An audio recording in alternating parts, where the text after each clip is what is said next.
you feel like you're on the struggle bus when it comes to money, you're not alone. A lot of people feel this way, especially millennials. Recently, I came across an article from the Wall Street Journal about how millennials in their 30s are struggling financially.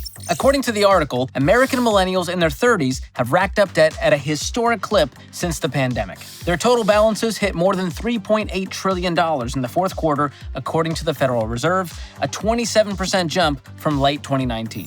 But why millennials? I mean, I know our Beanie Baby investments didn't turn out like we had hoped, but are we really worse off than other generations? In today's video, we're going to take a look at 5 things that are making millennials feel so broke right now and what you can do about it if you're one of those 30-somethings struggling with money and with the fact that you're dangerously close to the age of Kevin's mom in Home Alone. 36. She was 36. Other than that, I'm in good shape. But first, hit that like button, subscribe to the channel, and share this video with all of your millennial friends who had a pod collection and know what the internet sounds like. Yes, it has sounds. Nothing like the little buddy sound when your buddy left the chat of AIM. It was like, all right, that's it. Time to log off, baby. Don't be jealous that I've been chatting online with babes all day. All right, let's get to it.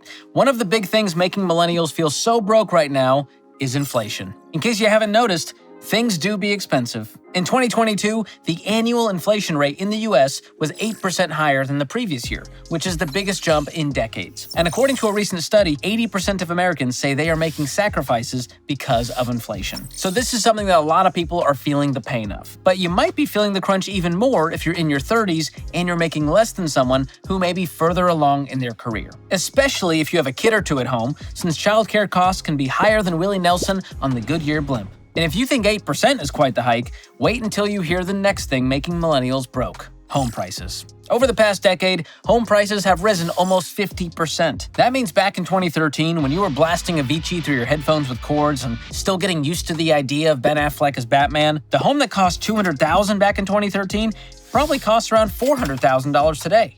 So some people in their 30s might feel broke because they can't afford a house right now. But what's worse is that some millennials are actually broke because they bought a home they really couldn't afford, and they're struggling to make those mortgage payments. But why is this so bad for millennials in particular? Well, here's what the WSJ had to say about it. Many 30-somethings are trying to buy their first homes and have been squeezed by higher rates and home prices. The median price for an existing home was $359,000 in January, more than $90,000 higher compared with 3 years earlier. In recent years, prices rose the most in lower-cost neighborhoods that are more likely to be in millennials' budget range. So yeah, millennials might be feeling this one more than other age groups. I'm just a little shook up, that's all that is. Okay, the next thing on our list of what's making millennials feel broke actually is keeping them broke, and that is credit card debt. And according to the Federal Reserve, 8 in 10 American adults have at least one credit card, and only 48% of them pay their bill in full every single month. And those are just the ones that were honest. In fact, in 2023,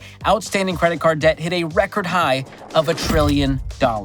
And the average credit card interest rate is now around 22%, which is about as unhinged as Gary Busey at an HOA meeting. Buttered sausage. It's not my jam. I don't buy jam. I buy honey, and I kiss it on the lips. But is the problem actually worse for millennials? Here's what the article had to say. The average credit card balance for millennial borrowers was about $67.50 in January, up 26% from 3 years earlier, according to credit score provider VantageScore Solutions. Balances were little changed for Gen X and fell between 11% and 15% for older generations. So for whatever reason, millennials do seem to be struggling more with paying off their high-interest credit card debt. And that's one more reason to stay away from credit cards. Cut them up. Cut it out. And speaking of debt, another thing making millennials broke is car payments. Total American auto loan debt is now $1.58 trillion. That has now surpassed student loans. That's insane. 37% of households in the US have auto loans, and that amounts to over 45 million people. And the average amount per household is over $31,000. According to the Wall Street Journal, younger borrowers are falling behind on their car payments at higher rates than other age groups, according to the New York Fed. Auto delinquencies have been on the rise in part because car prices soared over the past few years. So what this means is millennials are buying new cars they can't afford, and the payments are crushing them to the point where they can't afford the payment anymore. one of the most significant bummers of my lifetime. This is a huge problem, and it's just another reason I tell people buy a used car you can afford in cash and upgrade over time. Avoid paying interest on a depreciating asset, and you will build wealth so much faster. All right, the last thing on our list of things making millennials feel broke is student loans. According to the Fed, Americans in their 30s have a total of $504 billion in student loan debt, more than any other age group. And part of the problem is the cost of higher education. Between 1977 and 2023, college tuition and fees shot up about 1,400%. For comparison, that's more than 3.5 times the rate of inflation during that same time period. But another part of the problem is that student loans get labeled as good debt, and a lot of students seem to think it's their only option for getting an education and a high-paying job. But check this out. In 2022, a survey of more than 5,000 adults with student loan debt revealed a tragic state of stunted growth. Go with me here. 42% of young adults delayed paying off other loans because of their student loans. 14% delayed getting married because of student loans. 44% delayed saving for retirement because of these student loans. 33% delayed buying a home and often just live with their parents because of their student loan debt. 35% delayed travel because of student loans. And 16% delayed having a baby because of student loans. So if you ask me, anyone who still believes this is good debt needs a pulse check. All right, now that we've covered 5 things that are making millennials feel broke, what do we do about it? Well, let's look back at our list. Inflation, home prices, credit card debt, car payments, and student loans. Now, you might see that list and think, well, there's nothing I can do about inflation and home prices, and you would be partially right. You can't control the prices, but you can control how you spend and when you make these purchases. You can switch to generic brands. You can change where you shop. You can eat out less, have friends over instead of going out, cut the subscriptions you never use, and quit buying every item from the most recent BuzzFeed article called 20 Things You Can't Live Without. Although, I highly recommend the motion sensor toilet nightlight.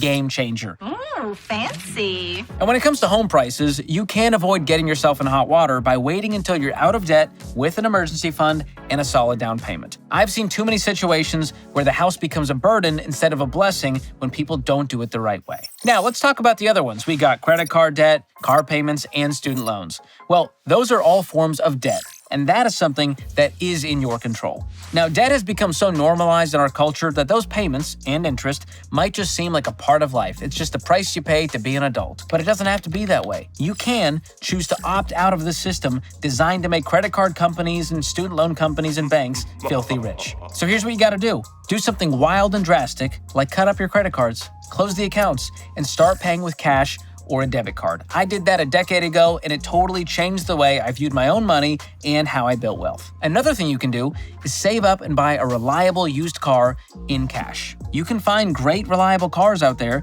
that are $6,000, $8,000, $10,000 instead of financing a $40,000 vehicle that you absolutely needed for safety and reliability. Y'all gonna put your seatbelt on? Nope. Safety last.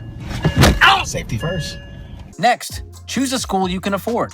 Apply for scholarships and grants, and pay for the rest with cash from an education savings account or working part-time. That may mean you delay school. That may mean you live at home for a while.